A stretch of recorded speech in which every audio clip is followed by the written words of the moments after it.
Shalom saudara sekalian, pada hari ini kita berkumpul kembali bersama-sama di gereja. Kita boleh beribadah, kita boleh bersama-sama memuji Tuhan, membaca firman Tuhan, dan sebentar kita akan merenungkan firman Tuhan. Bagi teman-teman yang berada di rumah ataupun yang berada di gereja saat ini, mari kita sama-sama akan memperhatikan Alkitab kita di dalam 1 Samuel pasal 18 Perjanjian Lama. 1 Samuel pasal 18 kita akan bacakan mulai ayat pertama sampai ayat yang kelima. 1 Samuel pasal 18 ayat pertama sampai ayat kelima. Demikian firman Tuhan. Ketika Daud habis berbicara dengan Saul, berpadulah jiwa Yonatan dengan jiwa Daud. Dan Yonatan mengasihi dia seperti jiwanya sendiri. Pada hari itu Saul membawa dia dan tidak membiarkannya pulang ke rumah ayahnya. Yonatan mengikat perjanjian dengan Daud karena ia mengasihi dia seperti dirinya sendiri. Yonatan menanggalkan jubah yang dipakainya dan memberikannya kepada Daud, juga baju perangnya, sampai pedangnya, panahnya, dan ikat pinggangnya. Daud maju berperang dan selalu berhasil kemana juga Saul menyuruhnya. Sehingga Saul mengangkat dia mengepalai prajurit. Hal itu dipandang baik oleh seluruh rakyat dan juga oleh pegawai Saul. Demikian pembacaan firman Tuhan. Mari kita masuk dalam doa. Allah Bapa kami di surga, kami bersyukur dan terima kasih kepadamu. Karena pada hari ini kembali kami boleh bersama-sama merenungkan firman Tuhan yang tercatat di dalam 1 Samuel ini Tuhan. Pakailah hamba-Mu di dalam segala keterbatasannya, berikan hikmat supaya firman Tuhan yang akan kami renungkan bersama boleh jadi berkat buat kami semua, baik yang ada di tempat ini maupun kami yang berada di rumah saat ini. Hanya di dalam nama Tuhan Yesus kami semua berdoa. Amin. Saudara, tema pada perenungan kita pada hari ini adalah seni persahabatan orang percaya. Sekali lagi, seni persahabatan orang percaya. Saudara, apa itu persahabatan? Persahabatan mestinya lebih daripada teman.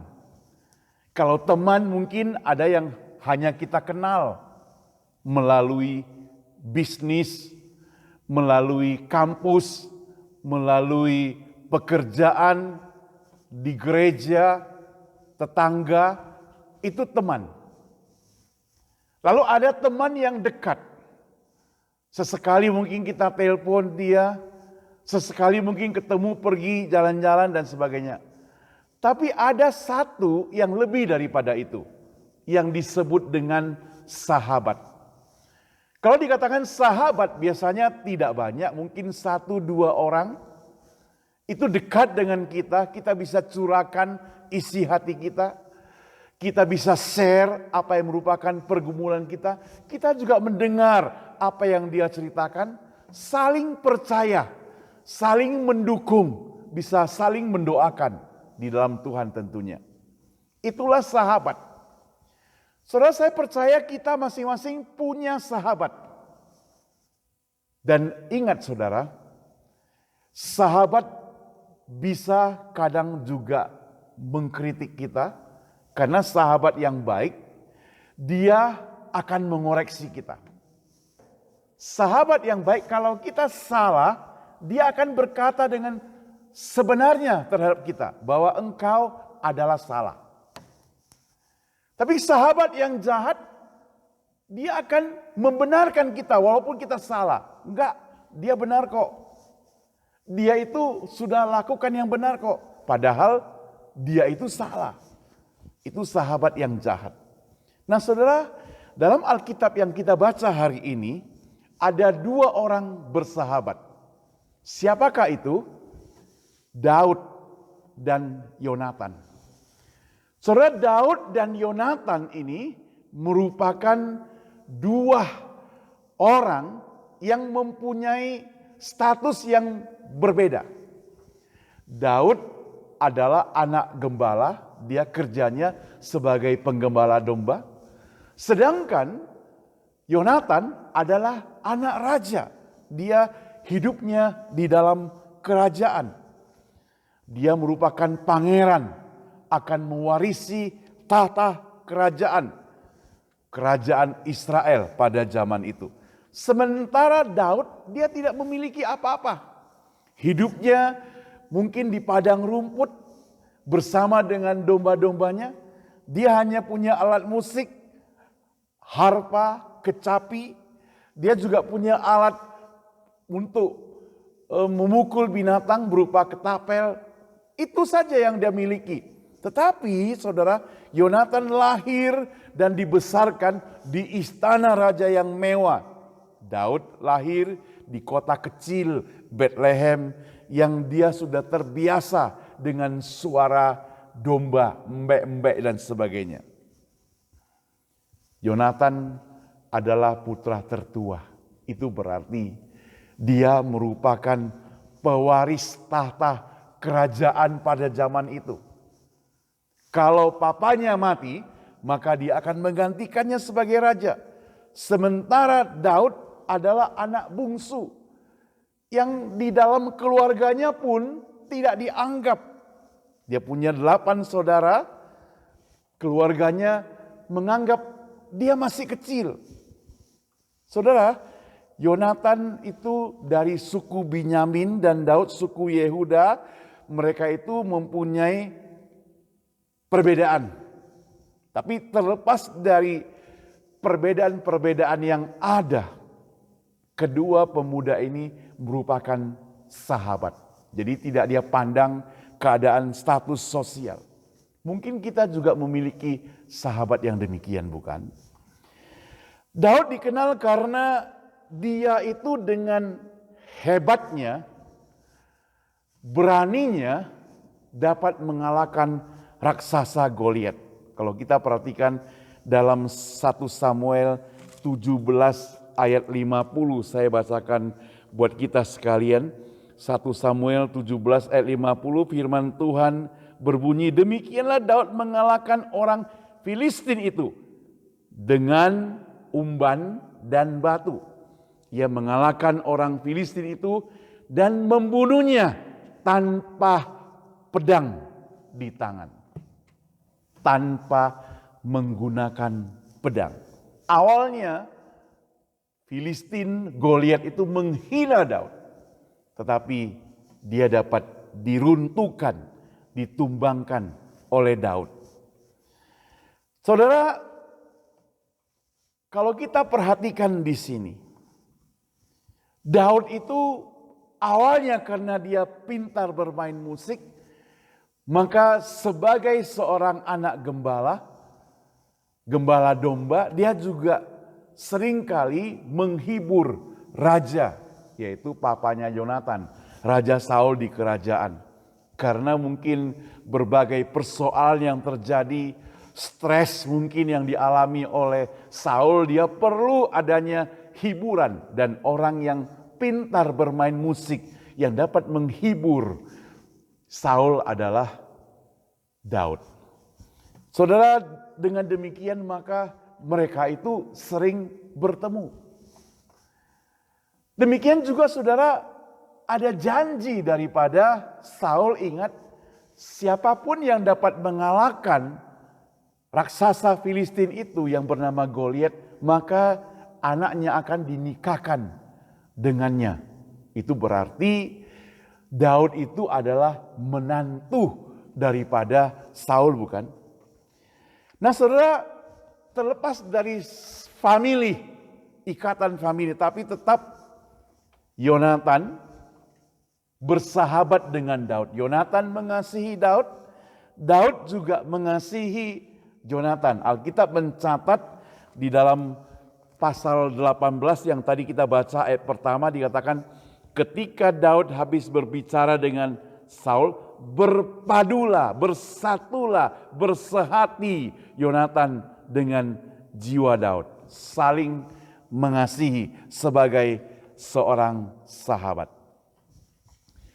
Yang menjadi pertanyaan, apa arti persahabatan dari Daud dan Jonatan itu? Apa yang menjadi penting dalam hal itu yang bisa kita pelajari?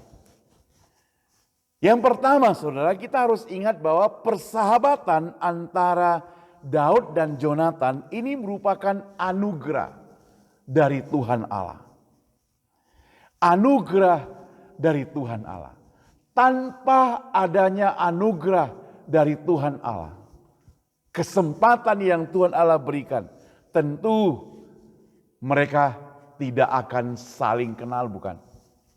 Bayangkan saudara, Daud anak seorang gembala, tapi dia boleh punya kesempatan masuk dalam kerajaan. Saudara, biasanya siapa yang diundang masuk dalam kerajaan ataupun istana? Orang-orang yang kaya, orang-orang yang hebat, yang terkenal, artis-artis, influencer, orang-orang yang populer. Kalau orang-orang desa, orang-orang kampung kurang populer, kesempatannya kurang untuk masuk dalam istana, saudara. Ya mungkin ada, tapi tidak banyak. Kesempatan mereka untuk terkenal tidak gampang.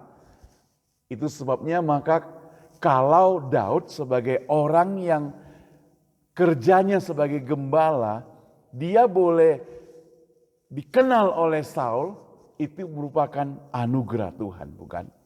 Dan sekarang dia bersahabat dengan anak Saul, itu berarti anugerah Tuhan. Nah, saudara, sahabat yang baik, dia rela berkorban apa saja untuk sahabatnya. Yesus pernah katakan, seorang sahabat yang baik, dia akan mengorbankan apa saja untuk sahabatnya. Jangan engkau katakan engkau memiliki sahabat yang baik, kalau dia minta tolong padamu, engkau cuek saja. Saudara, hari ini ada banyak orang katakan punya sahabat, kalau waktu dompetnya itu, waktu duitnya itu banyak, saudara. Waktu dompetnya itu tebal, saudara. Nah, waktu tebal. Jadi baru dia punya sahabat. Tapi kalau dia jatuh miskin, kalau dia bangkrut, sahabat mungkin sudah mulai lari. Kalau waktu bersahabat, telepon mungkin bisa berjam-jam. Kalau sudah bangkrut, jatuh miskin, jangankan telepon berjam-jam, ditelepon pun tidak angkat, saudara. Kenapa? Takut pinjam uang, saudara. Apalagi sudah bangkrut, pinjam uang bisa-bisa tidak bayar, saudara. Alamat rumah pun diganti mungkin, pindah rumah, jangan sampai sahabatmu tahu. Itulah yang terjadi, saudara, di dunia ini. Sahabat di dunia ini seperti itu, saudara. Sifatnya sementara. Kita perlu sahabat yang sejati. Kalau kita perhatikan di sini, Daud dan Jonatan itu seperti sahabat yang akrab dalam suka dan duka. Ini adalah anugerah Tuhan. Hari ini kalau kita bisa mendapat sahabat seperti itu, saudara, kita perlu bersyukur kepada Tuhan. Mari kita evaluasi, renungkan kembali bagaimana Tuhan Allah, Tuhan Yesus mengasihi kita, memberikan sahabat buat kita. Coba kita renungkan saat ini satu persatu sahabat kita. Siapa dia? Sebaliknya, kita juga renungkan bagaimana kita memperlakukan teman kita satu persatu. Siapa sahabat kita. Saudara, memang begini saudara. Sahabat itu adalah orang yang bisa terus terang untuk menasehati kita, menegur kita. Karena tujuannya saudara bukan hanya sekedar mengkritik, menjatuhkan, bukan. Tapi sahabat yang baik dia akan membangunkan kita, menyembuhkan kita. Kalau kita berbuat salah, dia boleh tegur untuk memperbaiki kita. Jadi bukan berarti kalau sahabat yang baik tidak pernah bertengkar, bisa bertengkar, debat dan sebagainya, tapi tetap baik kembali. Ada kata maaf, ada kata sorry. Itu sahabat yang baik, saudara. Yang kedua, saudara, persahabatan dari Daud dan Goliat itu ada satu perpaduan hati mereka. Ini merupakan satu ikatan persahabatan yang sangat-sangat baik, saudara. Kalau kita perhatikan setelah Daud itu berjuang mati-matian, rela berkorban. Mengapa saya katakan dia rela berkorban? Karena sebenarnya dia tidak punya kekuatan apa-apa untuk mengalahkan Goliat. Tubuhnya kecil, dia pakai pakaian perang abangnya saja. Dia tidak bisa jalan saking beratnya, saudara. Dia tidak punya senjata, hanya ketapel. Tadi dikatakan umban dan batu, saudara. Tapi dia berhasil mengalahkan Goliat. Lalu ada masalah, saudara. Ada masalah kenapa? Karena begitu Daud mengalahkan Goliat, orang-orang semua memuji-muji Daud. Mereka bernyanyi-nyanyi, kaum wanita bernyanyi-nyanyi, bersorak-sorak seperti sebuah paduan suara. Mereka katakan, Raja Saul mengalahkan beribu-ribu orang. Luar biasa. Tetapi Daud mengalahkan berlaksa-laksa. Nah saudara, ketika Saul mendengar suara pujian seperti itu, naluri manusianya itu muncul begitu kuat. Dia benci sekali kepada Daud. Dia jengkel, inilah sainganku. Orang ini tidak bisa diambil diam. Orang ini tidak bisa diambil remeh. Jangan macam-macam. Alkitab mencatat, ketika suatu hari Daud sedang main kecapi, mengiringi nyanyian menghibur Raja Saul. Raja Saul begitu berkecamuk pikirannya barangkali, hatinya begitu kacau barangkali. Dia ambil sebuah lembing, dia lemparkan ke arah Daud. Tapi tidak kena. Disitulah Daud tahu bahwa saatnya dia harus bertindak. Tidak boleh dekat-dekat lagi dengan Saul. Karena Saul itu mau membunuh dia.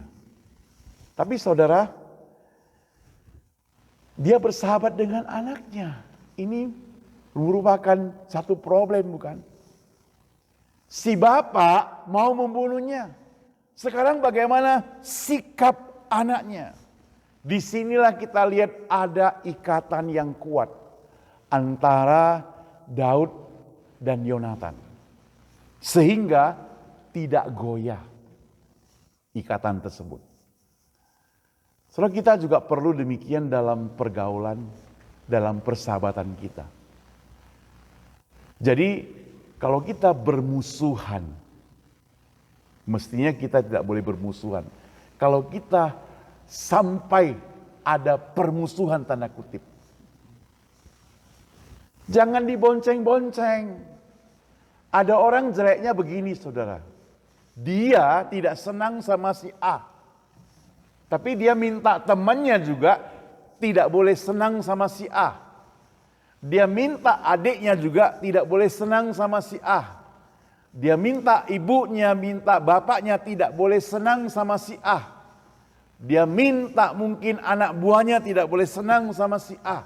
Jadi boronglah semuanya. Akhirnya gara-gara satu orang yang tidak senang sama si A, maka dia minta semua orang itu jangan senang sama si A. Harus dibenci si A. Itu tidak sehat. Tapi Daud, Yonatan tidak demikian. Nanti kita akan lihat, saudara. Yang ketiga, bagaimana persahabatan atau seni persahabatan daripada Daud dan Yonatan ini menjadi penting bagi kita? Karena Yonatan dan Daud itu mengasihi seperti mereka mengasihi diri mereka sendiri. Ada tercatat dalam Alkitab bahwa Yonatan itu 2 kali menyebutkan bahwa dia mengasihi Daud seperti dirinya sendiri. Ini pengajaran yang diajarkan oleh firman Tuhan. Kasihilah Tuhan Allahmu dengan segenap hati, dengan segenap kekuatanmu, dengan segenap jiwa ragamu. Itu pengajaran firman Tuhan. Dan kasihilah sesama manusia seperti dirimu sendiri. Apa yang dimaksud kasihi sesama manusia seperti dirimu sendiri? Kalau kamu tidak mau diperlakukan oleh temanmu dengan jahat, maka kamu tidak boleh perlakukan temanmu dengan jahat. Kalau kamu berikan hadiah buat temanmu, jangan pilih yang jelek-jelek baru kasih temanmu. Apa yang engkau suka, berikanlah pada dia. Orang yang kamu kasihi, sahabatmu. Apa yang kamu rasa senang, perlakukanlah itu kepada orang tersebut.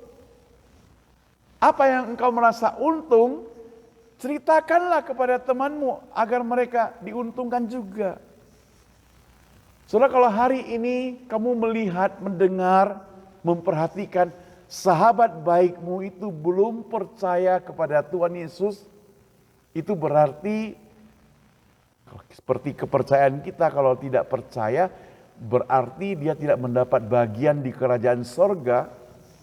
Sebagai seorang sahabat yang mengaku engkau mengasihi dia, apa yang hendak engkau lakukan? Engkau mesti berusaha sekuat tenaga minta pertolongan daripada Tuhan supaya engkau juga dapat membawa sahabatmu itu percaya pada Tuhan Yesus. Kalau engkau mengasihi dia dong. Omong kosong kalau kita katakan aku mengasihi dia, tapi tidak pernah menceritakan kasih Yesus kepada mereka. Omong kosong. Walaupun itu tidak gampang. Karena perlu pengorbanan. Perlu bantuan Tuhan. Perlu serahkan seluruh jiwa raga kita. Nah, saudara, Yonatan bersahabat dengan Daud seperti diri mereka sendiri. Mereka ngikat perjanjian dengan Daud. Bahkan dia memberikan segala miliknya untuk Daud. Persahabatan Yonatan dan Daud adalah satu persahabatan yang mesti kita contoh, mesti kita hargai, mesti kita ikuti patron dalam Alkitab yang mengajarkan kita persahabatan yang tidak ada khianatnya. Tidak ada rasa iri, cemburu, dengki dan sebagainya. Itu persahabatan yang sejati daripada siapa? Dari Daud dan Yonatan, Yonatan dan Daud. Saudara yang dikasihi Tuhan, bahkan di dalam Alkitab mencatat bahwa Yonatan itu rela menyerahkan tampuk jabatannya itu kepada Daud. Kalau saudara ada waktu nanti baca pasal 18 semuanya, 19 dan 20. Kita gak sempat membaca begitu banyak. Saya ringkaskan saja. Di dalam Alkitab mencatat bahwa Yonatan mengasihi Daud. Walaupun bapaknya membenci dia. Karena begitu dia mendengar suara ibu-ibu bernyanyi, Daud mengalahkan berlaksa-laksa. Si bapak itu sudah marah, ingin membunuh. Maka setiap dia mau merencanakan, mau membunuh si Daud, Yonatan cepat-cepat memberitahukan kepada Daud. Cepat-cepat memberitahukan kepada Daud. Sehingga Daud dapat membebaskan diri. Saudara yang saya kasih Tuhan, selanjutnya kalau kita perhatikan persahabatan daripada Daud dan Yonatan, itu ada satu power, ada satu kekuatan di dalam Tuhan. Ini satu seni. Saudara, kalau kita perhatikan dalam Alkitab, seorang sahabat itu, saya katakan dia akan hadir ketika kita lemah, ketika kita sakit, ketika kita kekurangan. Maka minggu lalu saya pernah ceritakan, firman Tuhan juga katakan bahwa Amsal mencatat lebih baik ke rumah duka daripada ke rumah pesta, saudara. Kenapa sampai demikian Amsal mencatat? Saudara, kalau ke rumah pesta itu sudah pasti banyak orang yang datang. Mereka datang dengan persiapan-persiapan yang mantap. Ada yang pergi ke salon terlebih dahulu dan angpaunya juga banyak, saudara. Jangan khawatir, kamu kalau gak pergi sendiri, orang lain banyak pasti datang. Jangan takut. Tetapi ke rumah duka, ke tempat orang yang sedang bersedih, hatinya sedang galau, butuh penghiburan, butuh kekuatan. Bukan nasihat loh ya, butuh kekuatan, butuh perhatian. Saudara, kalau kita perhatikan di sini Alkitab itu benar. Lebih baik ke tempat orang berduka, karena di situ tidak pakai undangan. Yang datang pun sedikit-sedikit, saudara, kecuali dia kenal banyak orang. Nah, saudara yang saya kasih Tuhan, sikap kita juga harus menjadi sahabat. Kalau orang sedang sedih, berduka, galau, kita perlu memberikan satu kekuatan doa untuk mereka paling sedikit kalau kita tidak dapat berbuat apa-apa. Kita sedih kalau orang mengalami persoalan. Walaupun mungkin orang itu merupakan orang yang tidak kita kenal, tapi terkenal misalnya, kita bisa merasa sedih. Dan saya percaya sahabatnya itu lebih sedih. 2 hari yang lalu saya dapat berita bahwa anak gubernur dari Bandung, anak Bapak Ridwan Kamil, sedang mencari sekolah di Switzerland. Apa yang terjadi? Dia mandi, berenang, hanyut, hilang. Sampai saya khotbah sekarang ini, belum ditemukan. Saudara, saya percaya sebagai orang tua, kita masing-masing yang punya anak, punya saudara, sangat pedih, sangat terkoyak-koyak mendapat berita yang demikian, bukan? Anak yang dikasihi sampai harus tiba-tiba hilang begitu saja. Sudah tahun lalu juga saya mendengar berita yang sama. Ada orang yang akhirnya kita sempat telepon, anaknya juga hilang di Seattle. Naik ke atas gunung yang tinggi, bersalju, dan gak pulang-pulang. Hilang, gak ada beritanya. Sampai hari ini. Cari pakai pesawat, tim SAR yang banyak, gak ketemu. Saya bisa bayangkan bagaimana perasaan dari orang yang mengalami hal tersebut, yang merasa kehilangan. Sebagai seorang sahabat yang baik, kita mesti memberikan kekuatan, doa untuk orang-orang tersebut, saudara. Di dunia ini ada orang banyak yang kehilangan, bukan? Beberapa hari yang lalu juga di Texas, ada seorang anak umur 18 tahun masuk ke sebuah kelas, tembak sembarangan.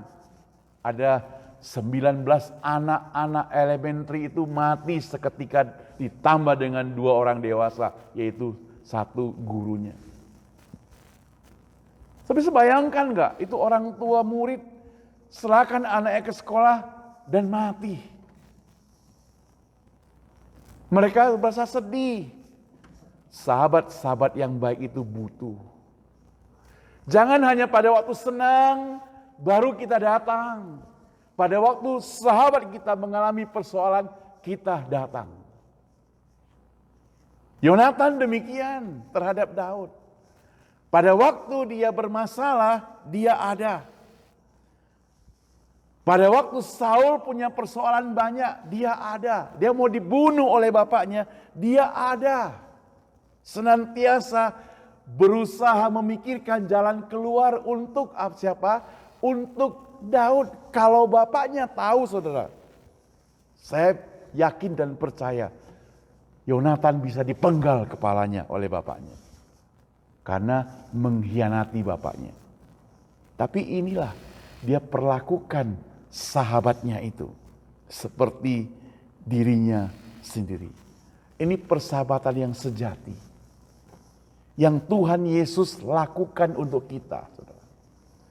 Ketika kita di dunia ini mengalami dosa-dosa, mendapatkan tekanan dari dosa, kita sudah tercemar dari dosa. Hidup kita ini sudah tidak ada kemuliaan lagi. Allah yang mengasihi kita sekalian, Dia utus anaknya yang tunggal, Yesus Kristus, datang ke dunia ini. Disalibkan, menggantikan kita di atas kayu salib. Mati, saudara, kemudian bangkit dari kubur. Baru-baru ini hari Kamis kita peringati dia sudah naik ke surga. Nanti 10 hari lagi dia akan turun dengan Roh Kudus yang turun ke atas bumi, memberikan kekuatan pada kita, tetap mendampingi kita. Dia begitu mengasihi kita. Dia memperhatikan kita waktu kita sedang lemah, waktu kita sedang susah, waktu kita sedang bermasalah. Dan Roh Kudus itu akan mendampingi kita, memberikan penghiburan. Dialah sahabat kita, saudara. Sahabat yang sejati, bukan? Sahabat di dunia ini bisa terpisah begitu saja. Saya ingat, saudara, ada orang yang di gereja kami, mereka itu begitu bersahabat. Sudah kawan baik berpuluh-puluh tahun. Tapi hanya karena sedikit masalah saja, putus hubungan sahabat mereka sampai hari ini tidak berbicara lagi, saudara. Sangat sedih, bukan? Sangat sedih, bukan, kalau persahabatan bisa putus tiba-tiba, saudara. Yonatan dan Daud, Yesus Kristus mempraktekkan persahabatan yang tanda kutip yang sejati. Saudara, apa yang bisa kita pelajari dari persahabatan Yonatan dan Daud ini? Persahabatan yang di dunia ini, saudara, sifatnya itu tanda kutip sementara. Pada waktu kita hidup saja, saudara. Jadi kalau pada waktu hidup saja kita punya sahabat, berarti kita perlu pakai dengan sebaik-baiknya dong waktu tersebut. Karena waktunya itu tidak lama, saudara. Persahabatan kita harus kita pupuk dengan sebaik-baiknya. Mengasihi orang lain. Ini merupakan pengajaran firman Tuhan. Mengasihi sesama. Tapi sekali lagi, saudara, mengasihi sesama itu terbatas. Kita memiliki seorang sahabat yang sejati, saudara. yang tidak terbatas. Sahabat di dunia itu bisa meninggalkan kita. Tapi sahabat sejati kita Yesus Kristus tidak pernah meninggalkan kita. Sahabat di dunia ini bisa matikan nomor teleponnya, memblok nomor kita. Tapi sahabat sejati Yesus Kristus, dia tetap memberikan saluran kepada kita, komunikasi dengan kita. Dia tidak pernah meninggalkan kita. Manusia mungkin bisa membenci, kita mungkin bisa jahat. Tapi Yesus tidak pernah membenci kita. Tuhan tidak pernah mengajarkan kita membenci orangnya. Sekali lagi, benci perbuatannya. Persahabatan yang baik itu tidak mengenal perbuatan yang salah. Dia akan mengoreksi, memperbaiki supaya yang salah itu benar-benar dikoreksi jadi benar. Tidak pernah membenarkan yang salah. Kalau kita salah, dia akan katakan salah. Itu persahabatan yang baik. Yesus juga demikian. Yesus mengasihi kita. Tapi kalau kita berbuat salah, dia harus menegur kita. Dia harus menasihati kita. Kita harus diminta supaya kembali kepada jalannya. Kalau sama anak kita saja berbuat salah, kita mau tegur mereka, marah mereka. Apalagi kepada manusia di dunia ini. Tuhan tentu akan tegur kita, menasihati kita. Setelah pada waktu anak yang sulung dan anak yang bungsu itu harus berpisah karena yang bungsu itu mengambil warisan bapaknya sebelum bapaknya meninggal, pergi berfoya-foya, pesta pora dan sebagainya, sampai segala harta bendanya habis. Disitulah bahwa dia sadar bahwa bapaknya itu di rumah itu masih punya banyak pegawai-pegawai yang lebih senang daripada dia. Kenapa? Karena dia mau makan makanan babi saja pun tidak boleh, saudara.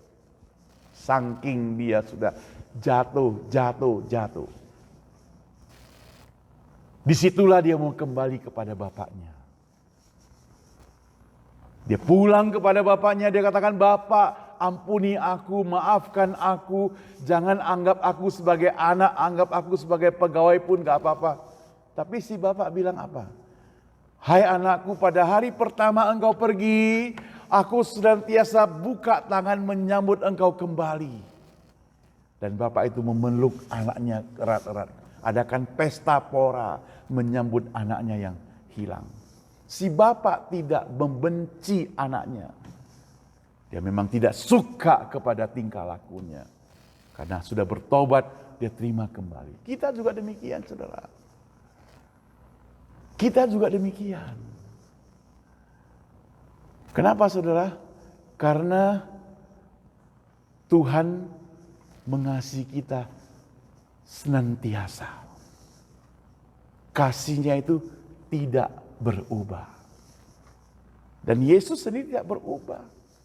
Belakangan di TikTok ramai orang nyanyi, "Tuhan Yesus tidak berubah, tidak berubah, tidak berubah. Tuhan Yesus tidak berubah, tak berubah selama-lamanya." Mereka peragakan pakai TikTok. Bahkan orang yang bukan Kristen juga ikut-ikut nyanyi lagu ini. Ramai sekali. Viral. Benar gak? Benar, saudara. Tuhan Yesus tidak pernah berubah. Dulu dia mengasihi kita. Tidak pernah berubah. Sampai selama-lamanya tidak berubah. Dialah sahabat sejati kita. Yang tidak pernah berubah. Tapi manusia, saudara. Manusia bisa berubah. Dulu dia baik. Dulu dia suka dengan kita, bersahabat. Tapi karena ada masalah, sekarang putus hubungan, benci. Inilah manusia. Bersyukurlah. Jadi kalau pada hari ini saudara sekalian, engkau yang mendengar firman Tuhan baik di sini maupun yang ada di rumah atau dimanapun Anda berada. Jikalau hatimu galau, hidupmu kacau, engkau mungkin mengalami hal-hal yang tidak menyenangkan. Ada tekanan-tekanan dalam hidupmu, familimu, anakmu, dari suamimu, istrimu, dari bosmu, dari rekan kerja dan sebagainya. Engkau merasa stres, frustrasi, hampir putus asa. Jangan putus asa. Saya mau katakan, Tuhan Yesus mengasihi engkau. Tuhan Yesus sahabatmu yang sejati. Walaupun engkau tidak miliki apa-apa, Tuhan Yesus juga tetap menghargai engkau. Karena engkau bernilai di hadapan Tuhan. Engkau punya harga yang mahal. Begitu mahalnya Yesus berkorban dari atas kayu salib untuk engkau dan saya. Jangan sia-siakan hidup kita, saudara. Mari kita berdoa.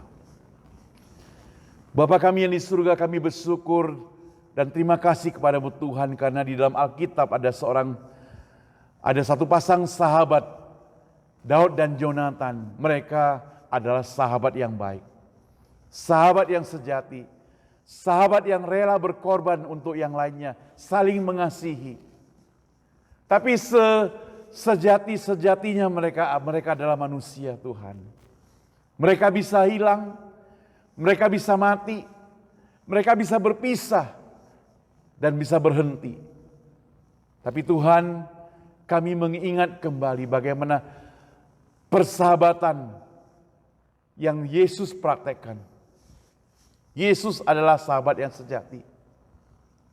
Sahabat yang memperhatikan sampai generasi-generasi yang akan datang.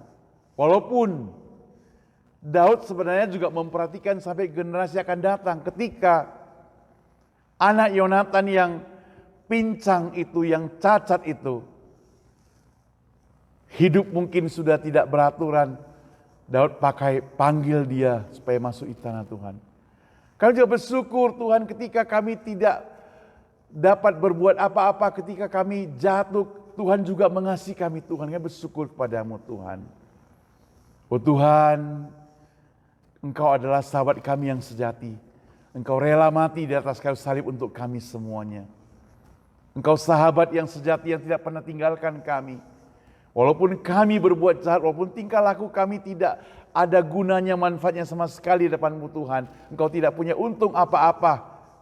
Tapi Tuhan, Engkau mengasihi kami bersyukur kepadamu Tuhan. Kami serahkan seluruh jemaat kami Tuhan. Seluruh teman-teman kami yang mendengarkan firman Tuhan saat ini, baik di sini maupun di rumah, di mana saja. Kalau mereka mengalami persoalan Tuhan, biarlah Tuhan Yesus Engkau tetap mengasihi mereka. Karena kami percaya sesuai dengan janji-Mu, karena Engkau begitu mengasihi dunia ini. Engkau telah mengaruniakan anak-Mu yang tunggal Tuhan mati di atas salib, yaitu Yesus Kristus, untuk menebus dosa-dosa kami supaya kami mendapatkan hidup yang kekal. Biarlah kami semuanya boleh percaya dan bersandar kepadamu saja Tuhan. Dalam nama Tuhan Yesus kami berdoa. Amin.